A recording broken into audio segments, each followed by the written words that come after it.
sais pas combien de temps a passé depuis que j'ai écrit le chapitre précédent. Mais je vais en profiter pour répertorier les événements et informations de cette période où la cauchemardesque et moi nous sommes affrontés dans une espèce de jeu du chat et de la souris, dans le labyrinthe que j'ai créé précédemment. Et donc, pour commencer, vous vous en doutez bien, il n'y aura pas d'histoire sur une des âmes brisées du village. D'ailleurs, je pense à partir de maintenant que je le dirai si je vais parler d'une âme brisée. Car je vais pour l'instant me concentrer sur ce qui se passe actuellement dans le village. Et sur les sujets qui sont vraiment importants pour moi. Et commençons sans plus tarder le récit de cette bataille labyrinthique. Alors, comme je vous l'avais déjà dit dans le chapitre précédent, la cauchemardesque a essayé de pénétrer dans la bibliothèque du village. De fait, pour la freiner dans sa progression, j'ai créé un labyrinthe qui me permettrait de gagner du temps pour faire mes recherches sur elle, et aussi pour pouvoir l'observer. Pour ce faire, j'ai fait en sorte que le labyrinthe puisse réaliser plusieurs objectifs si besoin, qui sont donc l'observation et la prise d'informations sur la cauchemardesque, la détection et le contrôle des déplacements de celle-ci, et enfin de réaliser les objectifs précédents si possible en utilisant le moins d'énergie possible. J'ai donc opté pour un labyrinthe plutôt moderne, voire presque futuriste, avec des couloirs fermés, donc sol, murs et plafond, pour éviter que la cauchemardesque ne puisse passer au-dessus du labyrinthe si elle le pouvait. Ensuite, chaque couloir est amovible. Je peux les déplacer où bon me semble, pour les replacer ailleurs et pour éviter que la cauchemardesque ne s'échappe lors d'un changement de position. Chaque couloir est équipé de 2 portes métalliques blindées qui se ferment aux 2 extrémités de ce dernier. Les intersections entre les couloirs peuvent pivoter afin de modifier plus efficacement la configuration globale du labyrinthe et donc éviter que la créature puisse s'habituer et se retrouver dans ce dédale. Des caméras ont été placées dans chaque intersection. Ils peuvent filmer dans les 2 couloirs qui mènent aux dites intersections. Le tout étant diffusé en temps réel sur une myriade d'écrans que j'ai fait apparaître dans la bibliothèque, pour créer un poste de contrôle. Et pour faciliter la détection de la cauchemardesque, des capteurs de mouvement ont été aussi placés dans les couloirs, en plus des âmes brisées qui ont été lâchées dans le labyrinthe pour me servir d'œil supplémentaire, et pour essayer de capturer la cauchemardesque s'ils la trouvent. Et pour leur faciliter la tâche, je les ai transformés en sorte de cyborgs qui émettent un signal particulier qui n'active pas les capteurs de mouvement. Et je les ai équipés d'armes paralysantes. Voilà. Ça, c'est ce qui a d'abord été mis en place pour réaliser tous les objectifs. Mais sans que je sache comment et sans activer les capteurs, en quelques heures, la cauchemardesque était déjà arrivée aux portes de la bibliothèque du village et recommençait à essayer d'entrer. J'ai donc dû reconfigurer le labyrinthe en urgence, et vu que les capteurs n'avaient pas marché et que les cyborgs ne l'avaient pas repéré, j'ai changé de stratégie. Et je suis partie sur quelque chose de plus naturel, en prenant exemple sur ce que j'avais fait dans le cauchemar de Bethany, comme le prisonnier l'avait appelé. Pour ceux qui ne s'en rappellent pas ou qui n'ont pas suivi le journal du prisonnier, j'ai donc recouvert toute cette technologie d'un labyrinthe végétal, rempli de racines tout interconnectées entre elles, et toutes les créatures végétales se trouvant dans le labyrinthe. J'ai ensuite placé des plantes cracheuses de spores qui contaminent et parasitent ceux qui le respirent, ou ont le malheur d'avoir des spores qui pénètrent en eux. Et aussi des monstres plantes carnivores tentaculaires pour faciliter la capture de la cauchemardesque. J'ai aussi laissé des plantes parfumées qui propagent un parfum enivrant et qui brouillent l'esprit. Sait-on jamais pour la faire tomber dans des pièges? Et pour la surveillance, par contre, j'ai laissé les caméras, que j'ai améliorées en rajoutant tout un tas de capteurs intégrés. Mouvement, thermique, rayon X, la totale. Puis, les caméras dans cet environnement végétal, je trouve que ça rend bien. Ça fait la nature qui a repris ses droits, mais pas trop. Et là, pour le coup, Déjà, il a fallu bien plus longtemps à la cauchemardesque pour arriver jusqu'à la bibliothèque. Mais en plus, j'ai pu obtenir quelques informations. Déjà, visiblement, les créatures végétales semblaient par moments devenir plus actives et se diriger rapidement à un certain endroit, comme si quelque chose avait été repéré. Les plantes semblaient aussi attaquer dans le vide et continuer à poursuivre quelque chose même après avoir attaqué sans succès. J'ai donc décidé de regarder les enregistrements en détail. Et c'est là que je l'ai vu.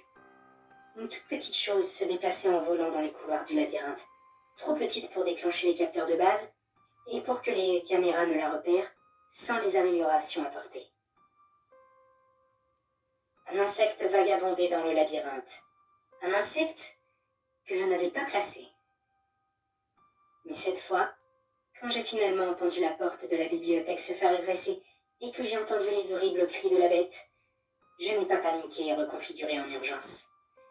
J'ai d'abord regardé dans la caméra qui surveillait la porte. Mais elle avait été détruite, comme si elle savait que cette caméra en particulier pouvait lui nuire. La cauchemardesque n'était donc pas une simple bête sauvage, une créature intelligente qui pouvait s'adapter et pouvait potentiellement prendre diverses formes. J'ai donc décidé de mettre le paquet. Et j'ai configuré une nouvelle fois le labyrinthe. Et malheureusement avec celui-ci, un des objectifs ne put être rempli. J'allais être obligé d'utiliser une énergie phénoménale pour pouvoir mettre dos au mur à cauchemardesque. Et donc, au lieu de me reposer simplement sur la technologie et la végétation, j'ai opté pour ce que je maîtrisais le mieux, la magie. J'ai néanmoins repris des idées des 2 premiers essais. Tout d'abord, les couloirs amovibles qui peuvent se fermer et les intersections pivotantes. Pour qu'il y ait une bonne luminosité et donc une meilleure vision, j'ai décidé de redonner un simple aspect technologique sans les racines qui gênaient certaines lampes. Mais au lieu de capteurs, de caméras et de gardes qui patrouillent dans tout le labyrinthe, j'ai placé des pièges magiques partout. Ces pièges détectent la moindre présence d'entités magiques qui passent dans leur zone d'activation et déclenchent un sort qui paralysera et causera de vives douleurs à la pauvre créature qui aura pénétré dans cette zone. Puis, il active la fermeture des portes et la reconfiguration automatique du labyrinthe.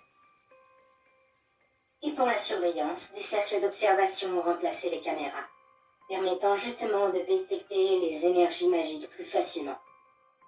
Autrement dit, j'ai tout misé sur le fait que la cauchemardesque était une entité liée à la magie. Enfin, pour économiser au moins un peu d'énergie, j'ai renvoyé les âmes brisées au cimetière du village.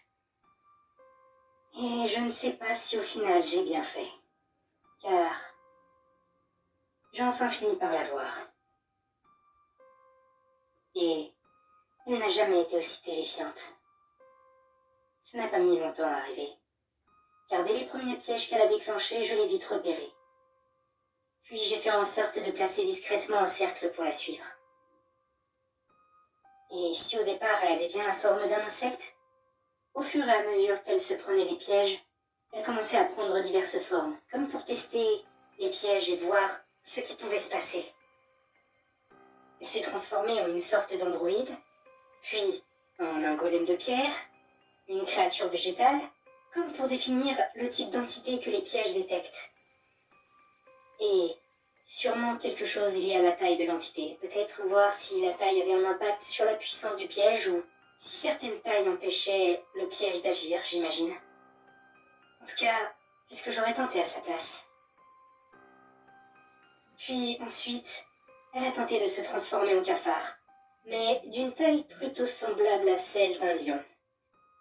Et elle a foncé d'un bout à l'autre du couloir en utilisant toute sa force pour se propulser, activant le piège au passage et s'écrasant contre le mur de l'intersection. Ce qui ferma les portes et activa la reconfiguration du labyrinthe. Mais vu qu'elle était dans une intersection, elle a juste pivoté sans bouger de la zone où elle était. Et c'est alors que j'ai compris son plan. Elle comptait recommencer l'action encore et encore pour se rapprocher petit à petit de moi. Et ce, qu'importe la douleur que lui infligeaient les pièges au passage, et qu'importe qu'elle s'écrase contre les murs. De toute façon, elle semblait presque aussi indestructible que son apparence le suggérait. J'ai alors pris les choses en main, Et déjà, j'ai tout de suite lancé un sort pour fermer aussi les intersections lors de la reconfiguration. Car si elle s'était habituée à la douleur que provoquent les pièges, elle aurait pu sortir des intersections, grimper sur le labyrinthe et foncer tout droit sur la bibliothèque. Ensuite, quand elle commençait à se rapprocher trop près de moi, j'ai changé la place de l'intersection où elle se trouvait avec une qui se trouvait à l'autre bout du labyrinthe. Et jusque-là, vous devez penser que je maîtrisais la situation, donc il n'y a pas lieu de s'inquiéter. Mais au bout d'un moment, je crois qu'elle a compris que je jouais avec elle. Et c'est là que ça a vraiment commencé à devenir terrifiant. Car si déjà en la regardant, je sentais un léger malaise m'envahir, là, quand elle a compris mon petit manège, elle a arrêté de se déplacer et a commencé à regarder fixement vers un de mes cercles d'observation. Puis, elle s'est transformée en âme brisée. Je me suis alors demandé si la cauchemardesque n'était pas une âme brisée qui avait évolué d'une manière ou d'une autre. Je ne sais par quel moyen. Mais non, c'est impossible. Les âmes brisées étant ce qu'elles sont, il leur est normalement impossible de changer. Car c'est censé être la fin de tout une fois que notre âme est brisée. Puis, la chose a fait quelque chose qui m'a glacé le sang. Elle a pris mes traits. Et me voir en train de me regarder fixement était très perturbant. Mais elle ne s'est pas arrêtée là. Elle m'a pointé du doigt à travers le cercle d'observation. Puis, elle l'a pointé d'un côté en continuant de me fixer pendant plusieurs minutes, avant de s'asseoir par terre et d'attendre. J'ai fini par essayer de définir là où elle avait pointé son doigt. Et elle pointait tout simplement la bibliothèque. Comme si, peu importe l'endroit où elle se trouvait, elle savait où j'étais et pouvait me retrouver quoi qu'il arrive. Jusqu'à maintenant, elle n'a pas bougé. Peut-être qu'elle attend que je baisse encore ma garde. En tout cas, jusqu'à ce que je sache exactement ce qu'elle est, je vais maintenir le labyrinthe. Et, en attendant, je pense que je vais essayer de jeter un œil à la malédiction que j'ai lancée sur le village. Car l'existence d'une créature comme la cauchemardesque dans ce monde n'est pas normale. Je vais donc chercher si je n'ai pas commis une erreur lorsque j'ai lancé la malédiction. Puis, quand j'aurai des réponses, ou s'il s'est passé quelque chose d'ici là, je vous en informerai normalement dans le prochain chapitre. Du moins, si je n'ai pas eu de trop gros problèmes.